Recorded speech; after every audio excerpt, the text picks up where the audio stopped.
50 साल में दूसरी बार ऐसा हुआ है कि चीन की जीडीपी सबसे कम रफ्तार से बढ़ी है और 60 साल में पहली बार ऐसा हुआ है कि आबादी बढ़ाने की कोशिश में जुटा हुआ चीन और वहां आबादी घट गई। वो कह रहा है आबादी बढ़ाओ, वहां आबादी घट गई। 60 साल में पहली बार ऐसा हुआ है। और तीसरा, उधर यूनाइटेड नेशन में भारत के सामने चीन की नहीं चल रही। पाकिस्तान के आतंकियों को चीन चाहकर भी अब भारत के सामने बचा नहीं पा रहा। तो तीसरे पॉइंट से पहले शुरू करता हूं। आज आपको चीन और अमेरिका का जो सबसे बड़ा धोखा जिससे नरेंद्र मोदी ने बचाया उसके बारे में भी बताऊंगा, लेकिन पहले चीन की हालत देखिए और भारत की स्थिति समझिए। सुप्रीमेसी, भारत की ग्लोबल ताकत देखिए कि चीन अब भारत को रोक नहीं पा रहा। भारत ने आतंकवादी हाफिज सईद के रिश्तेदार अब्दुल रहमान मक्की को यूएन ग्लोबल आतंकवादी घोषित करवा दिया।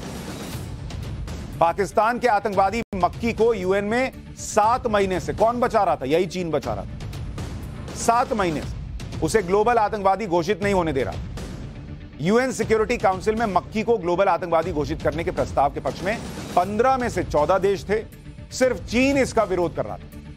यूएन से किसी आतंकवादी को ग्लोबल आतंकवादी घोषित करने के लिए यूएन सिक्योरिटी काउंसिल की 1267 सैंक्शंस कमेटी में प्रस्ताव जाता है और यूएन की इस कमेटी की लिस्ट में आने से आतंकवादी की संपत्ति फ्रीज होती है, ट्रैवल बैन लग जाता है, कहीं जा नहीं पाता, उसे कोई हथियार नहीं दे सकता, ये सब बैन हो जाता है। लेकिन मक्की के खिलाफ भारत के प्रस्ताव पर सिक्योरिटी काउंसिल में चीन ने जून से टेक्निकल रोक लगा रखी, जिसे इस बार चीन को हटाने के लिए मजबूर होना पड़ा। भारत की चली और मक्की जो है वो इंसाफ की चक्की में पिस गया और ग्लोबल टेररिस्ट घोषित।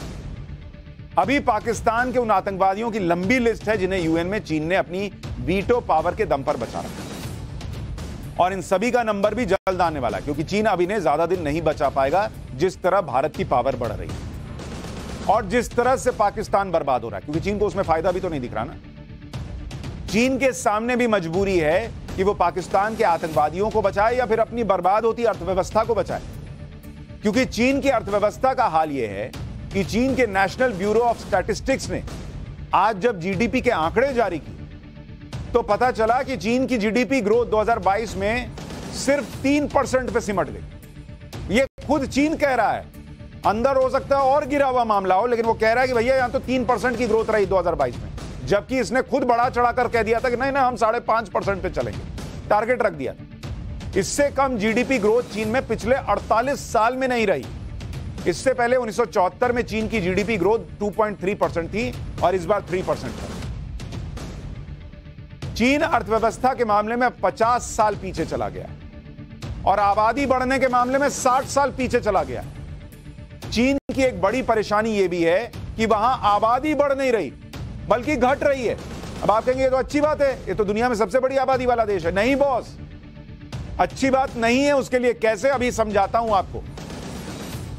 60 साल में पहली बार ऐसा हुआ है कि चीन की आबादी घट गई और वहां के नेशनल ब्यूरो ऑफ स्टैटिस्टिक्स के मुताबिक 2022 में चीन की आबादी 141 करोड़ 17 लाख है, जो 2021 के मुकाबले करीब 8.5 लाख कम है।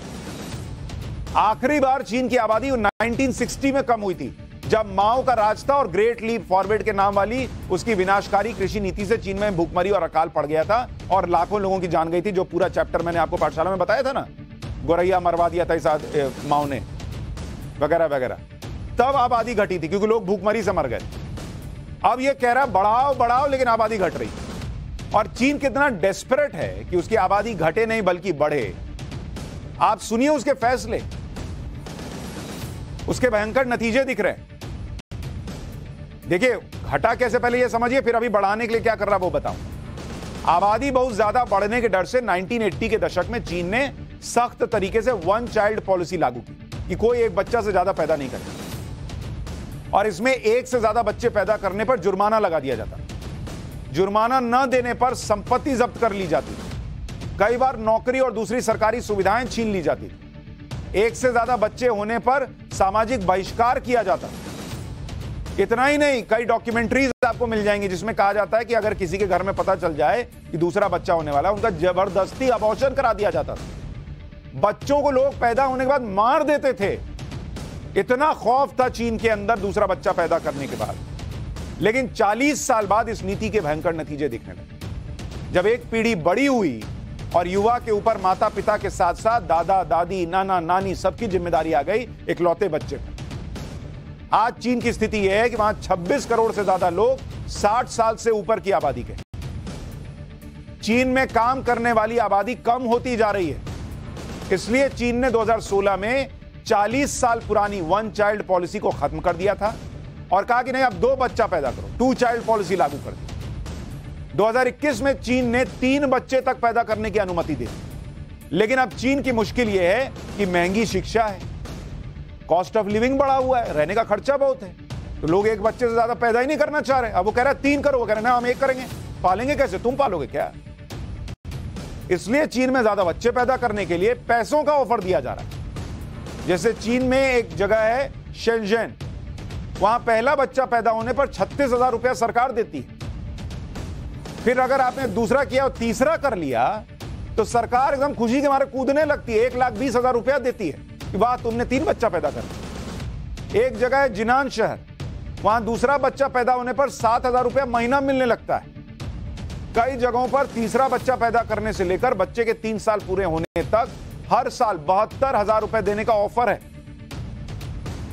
पैसा दे दे के ये लोग बच्चे पैदा करा रहे हैं, हाथ जोड़ करके पैसा ले लो लेकिन बच्चा पैदा करो। सोचिए चीन की क्या हालत हो।